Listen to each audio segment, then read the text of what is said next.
When I was younger, we went, it's like, if we didn't like it, oh, we'll just give it time, maybe, if we didn't like it, we just never went back. But it wasn't like, knocking on the door, you're shit.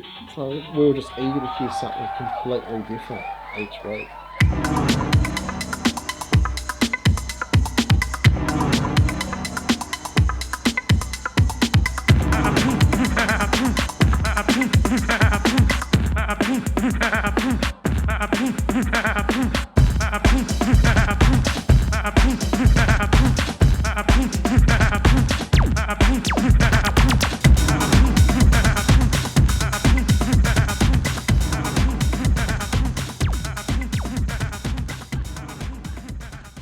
I was always interested in, alternative music and music that was different. I love punk, I love disco and black music. I resorted to techno or electronic dance music because it incorporated that DIY aesthetic from punk and married, the sounds from say, early hip hop. That was the kind of path that I built for myself. I thought, I can't do hip hop, Am I going to rap with this nasally, Jewish voice? Hey, you want to buy something? It was never going to work. So, I could let out my teenage angst and aggression through, abrasive techno music. There was always an enthusiasm to discover new bits of gear, and I guess I was being able to, sample audio or, get a short phrase from a record or something else. When I was at uni, we had an Ensoniq EPS 16 plus, and that had 2 megabytes of memory. That could sample, I think it was, 20 or 30 seconds, which was amazing already. Then the ASR team came out and it was like, you could sample 2 minutes or 3 minutes. Like, what? This is like, just blew my mind. So I needed a sequencer, sampler, which also became a synthesizer. And then I needed to have a 2-track recorder. So the next thing I had to save up for was a DAT machine, which is, a digital audio tape, which was a 2-track recorder. And quite simply, in the studio with just the bits of gear, you were restricted by, its functions. So you're always experimenting and exploring. And if something kind of, you thought was great, you just hit record and you just recorded these slabs of audio. But you're always pushing the parameters of kind of each machine because you do want it to sound like anybody else. This was kind of the weird paradox. You're making electronic dance music and you want to be revered by your peers, but you're also trying to push the parameters stylistically and genre-wise. So, if you had a particular synthesizer that, had a particular character, you were trying to extend that palette as best as you could. It may have been, maybe slight obsession as well, thinking that, if I had multiple, acid lines, something could come of it. And yeah, I think I've done a video recently where I've got all the 303 emulators and they're all, just this kind of mash of acid.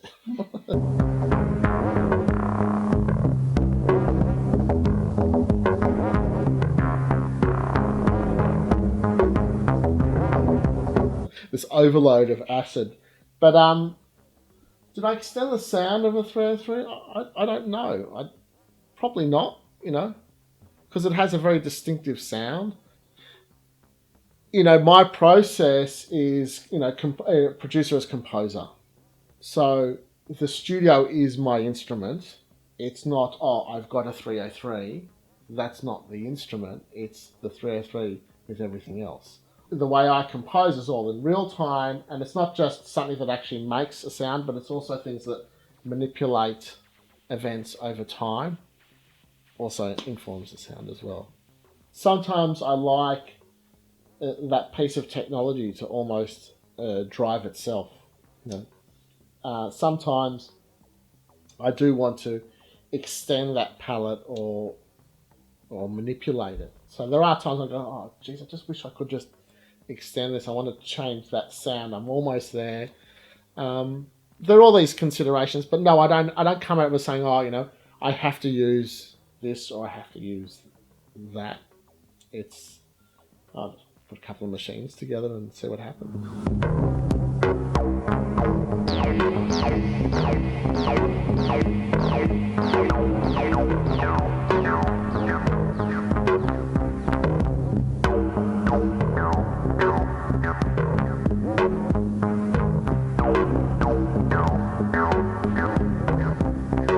It normally starts with one or two machines or one or two sounds, and that's about it. It kind of builds from there.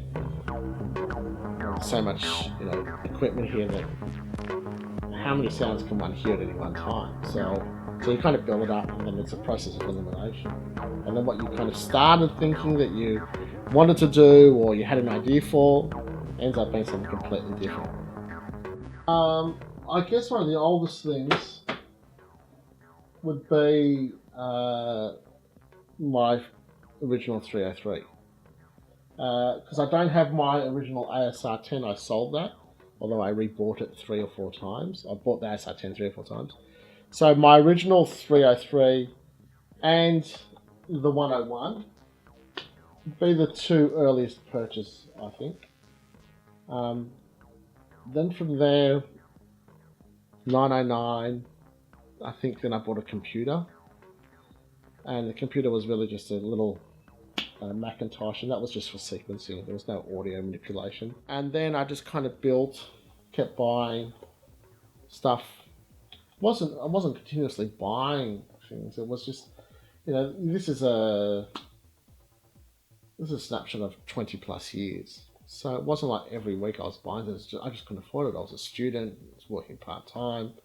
Current stuff would be the Electron gear, the Electron boxes, which they're almost like the missing link to the Roland, XOX or Zox kind of series. The output of music that I do also extends to things like, art music as well. So it doesn't have to be this purely functional music with a pulse for people to dance to anymore.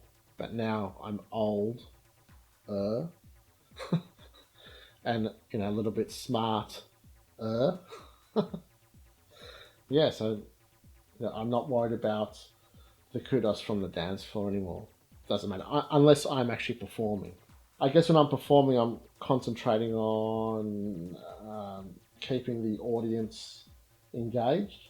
Well, performing, I only have a certain amount of machines as well. So I'm working within those parameters, and I can't play via just one or two machines because the audience, I feel, may get bored of that sound. I came at it with kind of a punk aesthetic in my early years, so people used to throw things, but it was all part of fun. People people claim that I spat on them, but people felt, if people say that, then they felt that kind of that raw energy of, say, a punk band or something like that. So that's what they were kind of feeling, because I actually did take my cues from punk bands, seeing Henry Rollins and seeing, Cosmic Psychos or whoever the band may be, or Dead Kennedy, whatever it may be. See, I didn't actually have much equipment to begin with, so I was working with Phil Samatas at the time because he had a sampler, and I would come out during the holidays and kind of grab disco records and sample disco records and things like that and start building up a bank of sounds. And then Phil and I, were recording together, and I think there was like an ad in the Trading Post. Something like, I'll get your stuff released, or some weird ad, right? And, when you're kind of young, I'll give anything a go, it's not going to cost me anything.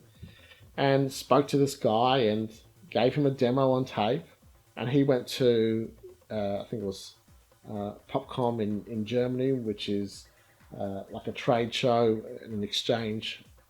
And he said, yeah, here's the deal. I got you a deal with, Kicking Records in the UK. I said, what? And it literally blew my fucking mind. It's like, this is amazing, It didn't matter what the money was. It had nothing to do with money. So like, this is now released with people that I revere. And I'm just, we're these two guys in Australia.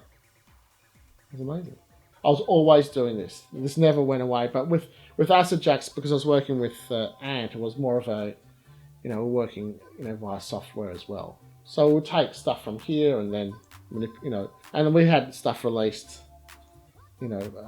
overseas, and got to work with some great people as well. So that was it's a great time. But it kind of it challenged me, This is just like personally, and it wasn't my thing. I wanted to make this. This was like where my heart or soul was, because I was entertaining people as well. I am entertaining people as well. If you just want to hear perfectly made techno and acid, okay, well, lots of people who do that really well. You can buy that and listen to it. If you're coming to see a live act, I'm going to play something live.